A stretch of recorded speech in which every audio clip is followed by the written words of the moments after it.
నాకు ఇంకా ఒక బేసిక్ డౌట్ ఉంది. సార్ ఫార్మాస్యూటికల్స్ అంటే ఏంటి?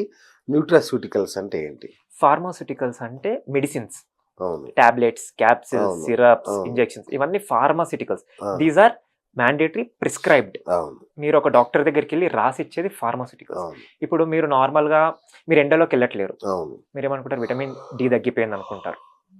సో కొన్ని ఉంటాయి మనకి చూడంగానే అనిపిస్తుంది మన బాడీకి, ఇది ఓకే నాకు ఇది ఏదో డెఫిషియన్సీ వచ్చినట్టుంది. ఇప్పుడు గోర్లు చూసుకొని చాలా మంది అంటారు, అవును, గోర్లు రబ్ చేసుకుంటే నాకు ఐరన్ పెరుగుతుంది, ఐరన్ అవును, డెఫిషియన్సీ అవును. వచ్చింది. అదంతా ఏదో కల్పించారు కానీ అట్లుండదు. కానీ మనం గోరు చూసి చెప్పొచ్చు మనకి ఏ డెఫిషియన్సీ ఉంది అని. ఓకే.